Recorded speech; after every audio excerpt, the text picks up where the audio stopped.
வணக்கம் மக்களே. இன்றைக்கி காலையிலேயே முடிவு எடுத்தாச்சு, உவரியில் இருக்கிற புனித அந்தோணியார் கோவிலுக்கு போகலாம் அப்படின்ட்டு.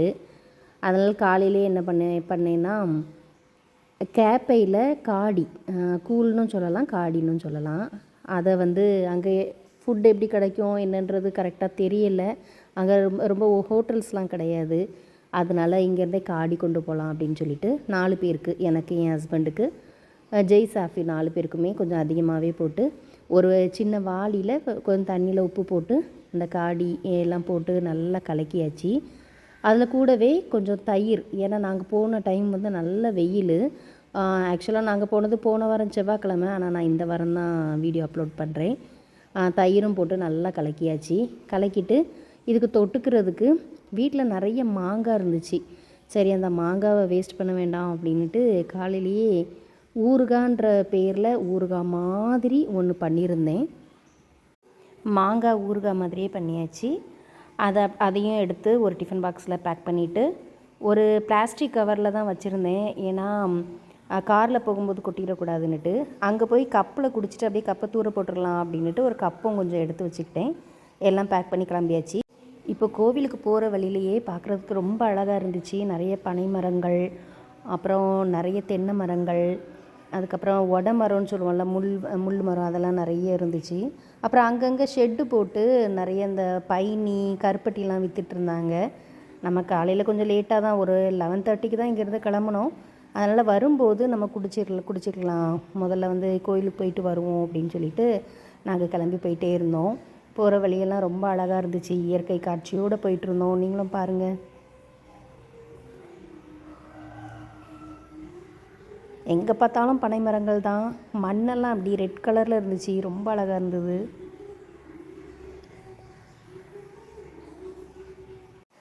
உவரியில் போன உடனேயே முதல்ல கப்பல் மாதா கோவிலுக்கு தான் போனோம். கப்பல் மாதா கோவிலில் செல்வ மாதா இருக்காங்க. அங்கே கப்பல் மாதா கோவிலுக்கு முன்னாடியே 3 மாதாவோட சிறுபம் அப்படி சுற்றி சுற்றி வந்தோன்னா 3 மாதாவோட சிறுபங்கள் அப்படி லைனாக இருக்கும். நான் உள்ளே போய் எடுக்காமல் விட்டுட்டேன். அப்புறம் அங்கே பார்த்திங்கன்னா நிறைய பனங்கிழங்கு நிறைய விற்றுட்ருந்தாங்க. நல்ல வெயிலுங்கிறதுனால கொஞ்சம் தர்பூசணி பழம், அன்னாசி பழம் இதெல்லாம் விற்றுட்ருந்தாங்க. நாங்கள் பனங்கிழங்கு தான் வாங்கினோம். நிறைய பேர் கொண்டுலாம் போயிட்டுருந்தாங்க. இங்கே 5 கிழங்கு 100 ரூபான்னு சொன்னாங்க. 5 கிழங்கு 100 ரூபானா கொஞ்சம் அதிகமாக இருந்த மாதிரி இருந்தது. அதனால் நாங்கள் இங்கே வாங்கலை. ஆனால் அங்கே உவரி கோயில், அந்தோணியார் கோயில்கிட்ட போய் தான் வாங்கி சாப்பிட்டோம். இங்கே செல்வ மாதா கோவில் பார்க்குறதுக்கே ரொம்ப அழகாக இருக்குது பாருங்கள். கப்பல் சைஸ்லேயே தான் இருக்கும். கப்பலோட அதே மாதிரியான பில்டிங் தான் இருக்கும். கப்பல் மாதிரியான வடிவத்திலேயே இந்த கோவில் அமைஞ்சிருக்கிறது தான் இதில் ரொம்ப சிறப்பாக இருக்கும். உள்ளேயுமே போனால் நல்ல கூலாக இருந்தது. ஏன்னா நாங்கள் போகும்போது ரொம்ப வெயில் அடிச்சது. உள்ளே போகும்போது பயங்கர கூலாக இருந்தது. அந்த இடத்துல நிறைய பேர் படுத்து ரெஸ்ட்டும் எடுத்துகிட்டு இருந்தாங்க. உள்ளே நிறைய பேர் ப்ரேயர் பண்ணிகிட்டு இருந்தாங்க. நாங்களும் நேராக போய் ப்ரேயர் பண்ணோம். அங்கே மாதாவோட சிறுவத்தில் அந்த முகத்தை பார்க்குறதுக்கே ரொம்ப பிரகாசமாக அழகாக இருந்தாங்க. அந்த சைடில் அந்தோணியார் படம், அதுக்கப்புறம் சூசையப்பர், மாதா, சிறுபங்கள்லாம் ஒரு 3 இடத்துல அப்படியே கொஞ்சம் வச்சுருந்தாங்க. அதுக்கப்புறம் உள்ளே போய் பார்த்தா கொஞ்சம் மாதாவோட முகம் ரொம்ப பிரகாசமாக இருந்ததுன்னு நல்லா நான் ஜூம் பண்ணி பார்த்தேன். நீங்களும் பாருங்கள்.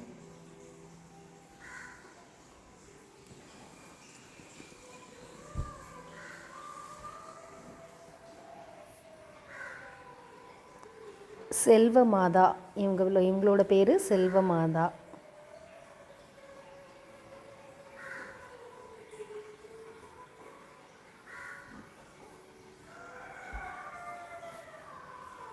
அப்படியே நாங்கள் ப்ரே பண்ணிவிட்டு பக்கத்தில் தான் கடற்கரையை ஒட்டி தானே இந்த கோவிலும் அமைஞ்சிருக்கு. அப்படியே கடற்கரை பக்கத்தில் அப்படியே உட்காந்து கொஞ்சம் வேடிக்கை பார்த்துட்டு இருந்தோம். நிறைய கப்பல்லாம் பக்கத்தில் கட்டி வச்சுருந்தாங்க. கொஞ்சம் தள்ளிலாம் பார்த்திங்கன்னா கொஞ்சம் பெரிய பெரிய கப்பல்லாம் வந்துட்டு இருந்தது.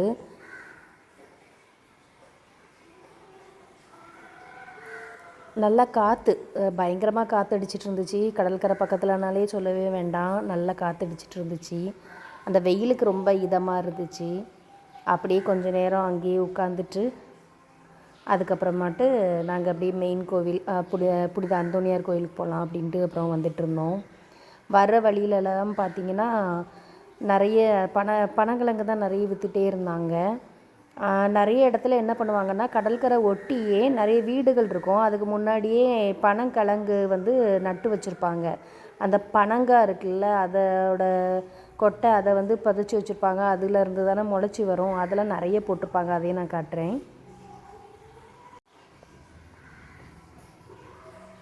இங்கே தான் இதில் நிறைய அந்த பனங்கிழங்குலாம் முளைச்சி வந்திருக்கு பாருங்கள்.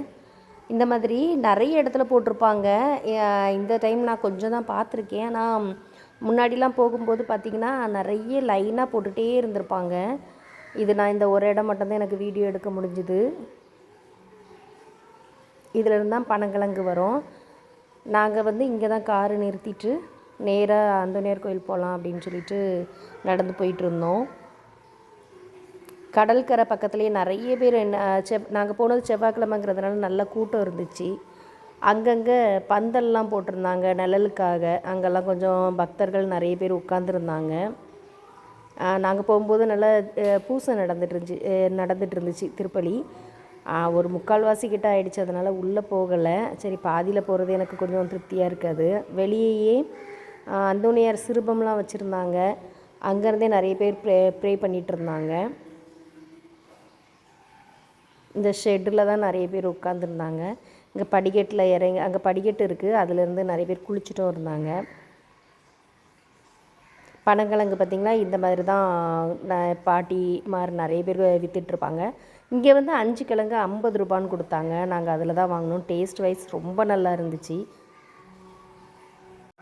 மெயின் கோயிலில் அங்கே திருப்பலி நடந்துகிட்டு இருந்ததுனால பக்கத்தில் இருக்கிற அந்தோனியார் கோயிலுக்கு வந்திருந்தோம். இங்கேயும் இருந்து ப்ரேயர் பண்ணுறதுக்கு ரொம்ப நல்லாயிருக்கும்.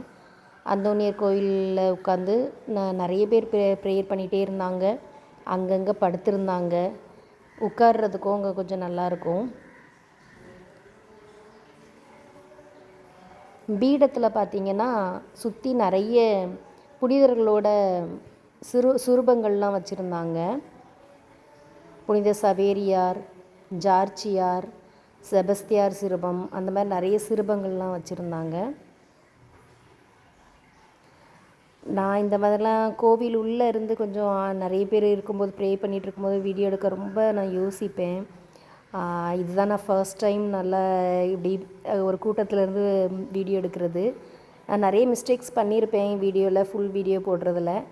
ஏதாவது தப்பாக இருந்துச்சுன்னா, அதாவது நிறைய மிஸ்டேக்ஸ் இருக்கும், கொஞ்சம் நீங்கள் பொறுத்துட்டு பாருங்கள். பக்கத்துலேயே சூசையப்பர் வந்து குழந்தை இயேசு அழகாக தோளில் சுமக்கிற மாதிரி சுரூபம் இருந்துச்சு. பார்க்க ரொம்ப நல்லா இருந்தது. அப்புறம் இந்த சைடில் பார்த்திங்கன்னா மாதாவோட விண்ணேற்பு காட்சி இருந்தது. ரொம்ப அழகாக இருந்தது. சுரூபங்கள் நல்லா இருந்துச்சு. வேறு அங்கேருந்தே பார்த்துட்டு மெயின் கோயிலுக்கு போய் ப்ரே பண்ணுறதுக்காக போயிட்டுருந்தோம். அங்கே போகிற வழியிலேயே அந்த 2 கோயிலுக்கும் நடுவில் பார்த்திங்கன்னா பாடுபட்ட இயேசுவோட சுரூபம் வச்சுருந்தாங்க. அதுலேயும் கொஞ்சம் அப்படி ப்ரேயர் பண்ணிட்டு வந்தோம்.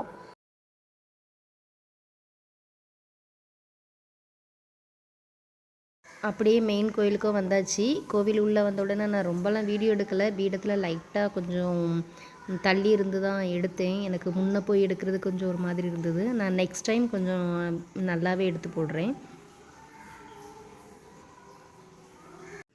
உவரி கோவிலில் இருந்து பக்கத்துலேயே ஒரு கடற்கரை ஓரமாக ஒரு பாய் விரித்து நம்ம கொண்டு வந்திருந்த அந்த கேப்பக்கூழ், அப்புறம் மாங்காய் ஊறுகாய் இதெல்லாமே வச்சு சாப்பிட ஆரம்பிச்சிட்டோம்.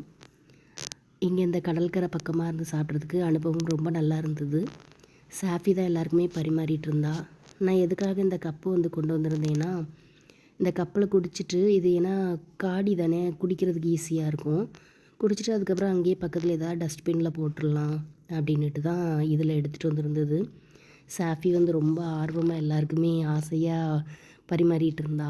அப்புறம் நாங்கள் எல்லாருமே 4 பேருமே அதெல்லாம் குடிச்சிட்டு எல்லாமே காலி பண்ணிவிட்டு அதில் ஒரு டஸ்ட்பின்லேயும் வேஸ்ட்டெல்லாம் போட்டுட்டு திரும்ப நாங்கள் கிளம்பிட்டோம். அங்கேருந்து நல்ல திருப்தியாக இருந்தது. கொஞ்ச நேரம் நாங்கள் உட்காந்துருந்தோம். இந்த பாய் விரிக்கும் போது கூட நான் புதுசாக இப்போலாம் வீடியோ எடுத்துகிட்டு இருக்கிறதுனால சாஃபி கிண்டல் பண்ணிகிட்டே இருந்தா.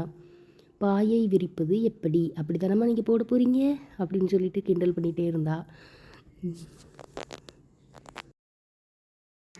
உவரியில் புனித அந்தோணியார் கோவிலேருந்து வெளியே வரும்போது வர்ற வழியிலேயே பார்த்திங்கன்னா ஒரு பெரிய மாதா கோவில் இருந்தது. அது பக்கத்துலேயே ஒரு சின்னதுன்னு சொல்ல முடியாது, ஓரளவுக்கு நல்லா பெருசாகவே இருந்தது. மணல்லையே கட்டியிருக்காங்க. மாதாவோட கெபி நாமே அமல உற்பவம்னு அழகாக எழுதி வச்சுருந்தாங்க. அமலோற்ப மாதான்னு சொல்லுவோம்ல, அவங்களுக்கு தான் இந்த கெபி கட்டியிருக்காங்க. கிட்ட போய் எடுக்க முடியல, ஏன்னா கொஞ்சம் தள்ளி வந்து கேட்டு வச்சு அடைச்சிருந்தாங்க. அதில் வந்து பூட்டு போட்டிருந்தது. அதனால் கொஞ்சம் அந்த கேட்டு பக்கத்தில் இருந்து தான் எடுக்க முடிஞ்சுது. அங்கே நிறைய செடியெல்லாம் பக்கத்தில் வச்சுருந்தாங்க.